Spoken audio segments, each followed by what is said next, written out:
So, like Reagan said, we have 6 and 7 years in the military. We're military police. Been in Iraq for a year. We did a little short stint in Egypt. Cody went down to Katrina with the National Guard at that time before I joined the unit.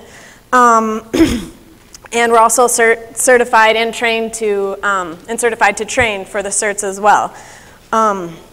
So Scott and Kelly did a great job last night just going over all of the basics, most important needs of security and preparing, and we just want to add just some kind of supplemental information, some things maybe, after you're finished with the basics you can move on to, along with just some interesting information, that we've learned just being in the National Guard in terms of government and military response and some things that might happen in different situations in the future. Next slide. All right, so like I said, we're going to go over, Cody's going to do some firearm basics and just some basics of if you need to search a premises, what's the safest way to do that, when should you not do that, a little bit on that. We're going to go through planning for your business a little bit as well as home preparation, just touch on securing assets, but that's really what Fulton's going to do. And the government and military response, like I said. Next slide. All right, some things to think about when you're going to have to search a premises. Number one thing is safety. You're not going to do anybody any good if you don't take your own personal safety into consideration and actually become a victim yourself. So some things that you can prevent yourself from getting hurt. Situational awareness is key. If you're going to search a building, obviously make sure it's structurally sound. Has there been a fire in there? Is there a fire currently?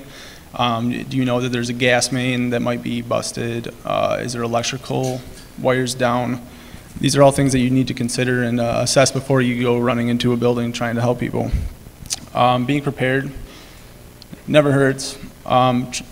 Like Scott and Kelly talked about yesterday, having a team and a plan, that's perfect. I know that different situations present themselves where you might not have that luxury, but at least a buddy. If you run into a building, say something happens to you, you're all by yourself, no one knows you're in there, you're not doing yourself any good or anybody else. Medical supplies and training, something to think about. First of all, what kind of skills do you have? Are you a first responder? Do you have CPR training? Do you have any idea what you're doing? You don't want to run into some place where there could be possible casualties. Find a casualty, assess the casualty, and then possibly hurt them and put them in a worse condition that they already are. Obviously, for what I hear, it sounds like some people are already CERT trained, which is great. I would definitely recommend the CERT training to anybody who wants more training in this area.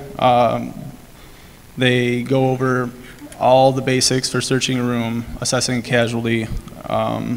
That'd be a great step if that is something that you want to look into. Say you've assessed an area, you are ready to search the building or room. Something to think about is being systematic so you don't miss anything. If you want to search the building from right to left or left from right, just make sure you do it the same every time. You can set up practices for yourself, make yourself more proficient in this. Something that happens though when you run multiple practices, you get systematic and say, I run the building right to left every time. I run in there, do that, I have a tunnel vision going. I might miss something that's like in the middle, blatantly obvious, maybe a casualty that needs urgent attention. Try to avoid tunnel vision. You can do this by using all your senses, going in, vision, hearing. You want to use all those. think that's about it on that. Yeah, so basically, one of the main reasons that's going to become important is when you're the ones who are prepared and say you're safe, you know, your family's safe, then what about your neighbors in your community? Once you're safe and secure and all set, then it's time that you're in the position that you can help others. And so that's where the CERT training and being able to search a building and assess the damage and say, do I have the skills to go in here or not? Is it safe for me to go in here or not? Comes in really handy, and you might really be able to, and just some basic, even basic medical training, just stopping the bleeding and things like that can help save a lot of lives, especially right after a disaster hits, because you guys, you know, can activate immediately and go out there and do that, and just, but always, like, you know, like you said, keeping your own safety first, because it doesn't do any good for you to charge in there and want to be a hero and then say something falls on you and now you're another victim for the already, you know, overburdened, you know, law enforcement and firefighters and things that are trying to get out there to all the victims that are there after a disaster. So that's really important and would be some good additional training in the future. Next slide.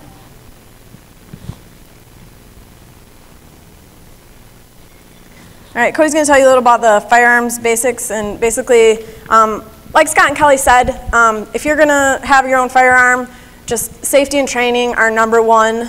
You want to be confident in the use of that firearm. Not only just know how it works, how to use it, how to clean it, reload it, everything like that, but be confident that you can do that, because when it comes time, you know, in the kind of fight or flight situations, the first thing you kind of lose is just finger dexterity and things like that. So you just want to be, you know, calm and confident. But we definitely believe in, you know, just having a firearm for your personal protection. Like you can see the quote there, George Washington said, "To be prepared for war is one of the most effective means of preserving peace." And we know in the coming times, especially if people know that you're ready and you've got stuff at your house and things like that, you know, they know where to go. And desperate times call for desperate measures, and people are going to be, it's going to be chaotic, and people are going to be desperate, and you want to be able to protect yourself and your family. And, you know, if you don't have time to go out and train in martial arts, or you're not someone who could overpower a big guy in your house, a firearm might be the best way to go. So, next slide. Some things that you're going to want to consider when choosing a firearm for your home. What are your limitations, your physical strength? Semi-automatics are always great, but some people might not have the ability to load them or work them properly. So take that in consideration. Your personal preference, there's pretty much a gun out there that can be right for anybody. There's hundreds of them out there. Weapon size, different calibers, weights. You want something that's going to be reliable and practical. You don't want something, maybe it looks really cool, but it doesn't work. Something that you're going to be able to use efficiently. Maintenance. Good rule of thumb, the more moving parts, the more gadgets it's got, the more maintenance it's going to need. So that's something you just want to consider.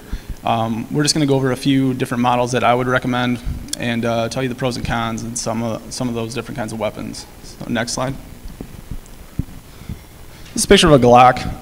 Glock's used from over hundreds of different police and military use this weapon. It's extremely reliable. It's half polymer, half metal. It's lightweight. The reason that it's most widely used is because the simplicity of it. The only safety on this weapon is located right here on the trigger. It's just pretty much a pressure plate. Some people would think that's safe because their weapon's always ready to fire, but in a fight or flight situation, you're not going to want to have to mess with any kind of safety to get off. We've done training in the military where from 20 feet, there's a person with a knife charging at us, and we try quick draw drills. And even though he's 20 feet away and running with a bladed object, most people can't pull up and reduce the threat. So the less the safety, the better when it comes to something like that. Next slide. This is the service pistol that we use in the military currently. It's a Beretta. Extremely reliable. That's why the military uses it. Most of the time it'll come in 9mm or 40. This does have a safety. located right here at the top. And it also has a hammer. It's a double action, meaning that you do not have to pull the hammer back to fire the weapon. But there is just a little bit more to this than there would be the Glock. But it's definitely a reliable weapon, and it's good. Next slide.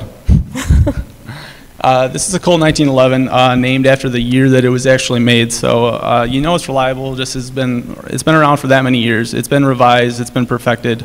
I really like this weapon, but it does have a lot to it. In addition to the safety that's located on the side, it does have a pressure plate on the back that needs to be pressed to fire. So multiple safeties. It's a bigger weapon. It's a little bit heavier. Just overall reliable. Next slide. Revolvers obviously they have less ammo capacity, but they have less moving parts, so there's almost nothing that can go wrong with a revolver. I would recommend this weapon to somebody that cannot rack back a semi-automatic weapon. The story that I use, when we took our pistol safety course, the guy training it, he has a grandma who likes to have a gun around, but she can't pull back the slide. She can pull back the hammer on her revolver that she keeps in her wheelchair at all times, though. So it's something to think about.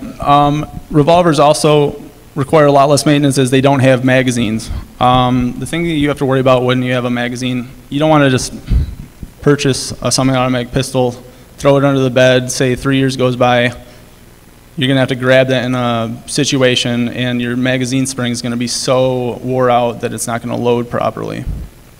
With a revolver, you're never going to have to worry about that. So that's something to think about. Next slide. This is just shows how a revolver is loaded.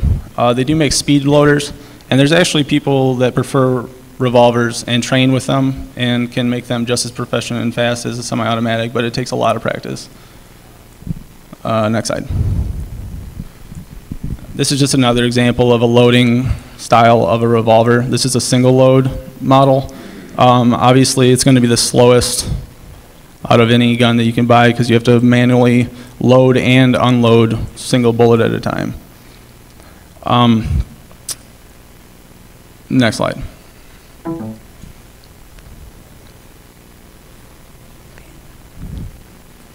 okay. All right. After choosing a weapon style that you want, whether you pick semi-automatic or revolver, the next choice you have to make is what kind of ammunition and caliber are you going to shoot. General rule of thumb, the smaller the bullet, the faster it's going to travel. In the military right now, we use 9mm. 9mm is like right in the middle as far as caliber sizes go.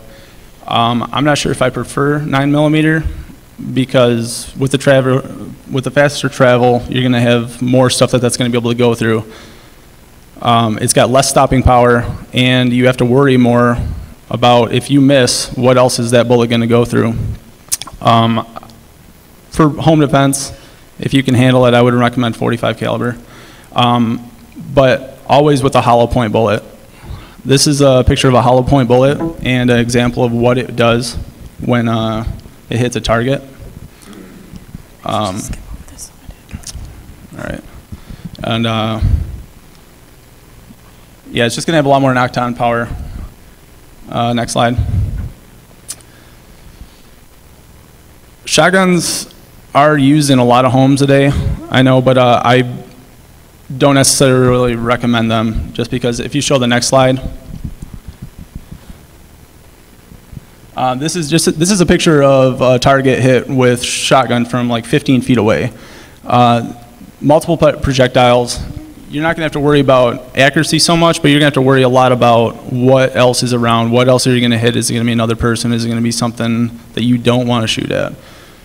And also, shotguns are big and bulky. They're hard to conceal, and that's why I necessarily wouldn't recommend them for home Home safety. Yeah, in situations where if, it gets really bad and you're in more of a security guard capacity and you're protecting a premises, especially on the outside, that might be a lot better choice, especially if there's, situations where, supplies are shut off, people are trying to get food, and they're desperate, and depending on, if a gang of people were coming, a shotgun might be a good idea. But like we said, you really only want to get into that if you're trained and, you can operate it safely and with confidence. So we're going to try to speed it up a little bit so Fulton can get up here. So next slide.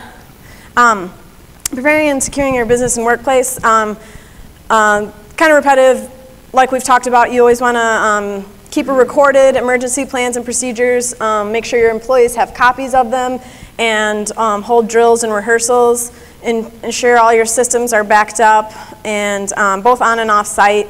And you want to have proper security measures that you have in place and you keep updated for your computers, as well as in security systems that you test them regularly. Next slide. A crisis management plan. I'm not going to get too far into this, but my degree is in organizational communication, and our capstone course happened to be crisis management in organizations, and our teacher, outside of teaching, his job was making these plans for businesses and creating them and designing them. And they can be very beneficial practically in keeping you and your workers safe, or in your coworkers and your business and your things, as well as on the legal side, after things happen, that you can show that you were prepared and you had a crisis management plan. And these are some parts I'll just go through real quickly. Intro letter, it would want to be from a leader of the organization, describing the importance and the necessity for it. Then an acknowledgement form that all the employees sign to say that they're prepared, they've read this, and they've done it, and they know it. And you want to have a schedule of all your rehearsal test times and dates to show that you're doing that. And crisis management team contact sheet, a risk assessment section where you want to assess the risks that are most likely to happen in your area and for your business, and using the likelihood and the possible magnitude of these. You would pick the 3 to 5 most likely disasters to happen in your area and at your business, and lay out a very specific plan that everyone can read and look at and see down on paper. And so if those situations happen, everyone will know what to do. You want to have, in the incident while it's going on, you want to record everything that happens. These would include a proprietary information page, which just lists all the information that you and your employees, you're not allowed to give out and to the media or to anyone, things like that, so everyone's aware of that. You can prepare a page on communication strategy and prepared statements that you're ready for after certain disasters. Further contact sheets of anyone who maybe, you want to know anyone who may contact you, be ready to talk to them, and anyone you may need to contact. Just have everything listed in the plan. Record of contact sheet as well in the disaster. Who did you talk to, when? Just record everything that happens. And that way, in the last thing, the post-crisis evaluation form, you can write that down in there, and you can say, okay, this is what happened, this is how we did, this is what we can do better. And the Crisis Control Center, it's just like your safe house, or your safe room in your house. You want to have that, and just for your business and for your house, you want to have one in your house and your business, as well as somewhere off-site, because depending on the natural disaster or whatever's going on, you may either need to stay or leave. So that's also something to consider. Next slide.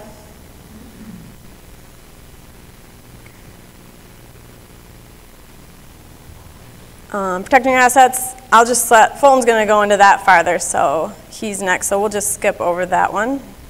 Next. Government response, okay, from our personal experience in the military, we've learned a few things, definitely in the last few years. The government, and especially National Guard and military, they know that things are coming and things are picking up, and they're preparing just as well as we are. Next slide. About 3 years ago, the National Governors Association sent out a pandemic primer to all the state governors, and actually I'm supposed to, Cody's going to tell you that these are some of the most kind of interesting things that we pulled out of there, and he's got some more.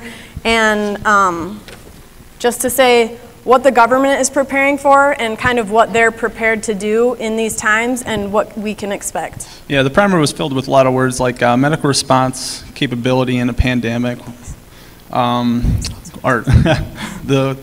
They use words like quarantines, achieving public compliance, movement and travel restrictions, long-term planning, compliance needs to be enforced, public backlash, rioting, and civil unrest.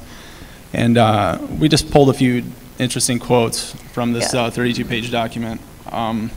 Epidemics could last 6 to 8 weeks in affected areas. Multiple waves of illnesses will likely, with each wave lasting 2 or 3 months. During each wave, absenteeism rates could reach 40% in severe pandemic from illness, caring for sick family members, and fear of social contact. State and local officials must address not just the immediate outbreak, but also plan for an inter-pandemic phase and the possibility that the worst effects may occur in a second or third wave. The National Strategy for Pandemic Influenza states that a pandemic will require the leveraging of all instruments of national power and coordinated action by all segments of government and society. Governors should consider creating a state legal team to review current laws and regulations and assess how they would be applied during a pandemic. 2005, the President signed Executive Order 132956 that extends the federal quarantine regulations. An essential component for state responses will be the availability and interrogation of the National Guard. In the face of a military requirement to reinforce personnel affected by a pandemic outbreak, the possible federalization of Guard forces, an action that would deplete state resources, must be considered. An additional call-up of Guard forces from civilian ranks also may deplete the number of healthcare workers and other first responders that the state had considered available. So those are just a few things that we pulled out of it to share with you, but that all adds up to say that you can see that, you know, in these times there's probably going to be quarantines, there's probably going to be martial law, you know, the National Guard units are going to be called up. State police in Michigan also received advisories to plan for 1 to 3 months for their families because they know that, you know, no one's going to be coming to work if they have to protect their family first.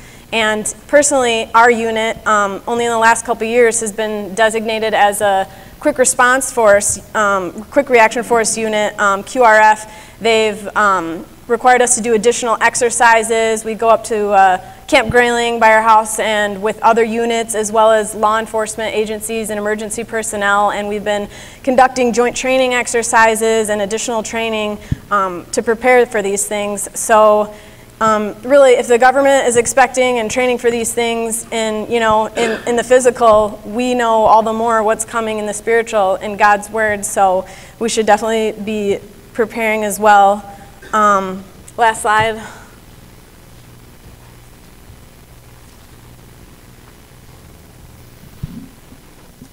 So yeah, basically what he said, God promised these things are happening. He said it in his word many times. There's going to be destruction and calamity, but we're not to fear because when we're in his will and listening to his voice, he's going to totally protect and provide for us. And while he does work supernaturally and he's going to protect us supernaturally, he's calling us to prepare in the physical and practical, and that's how he's going to help keep his people safe. So.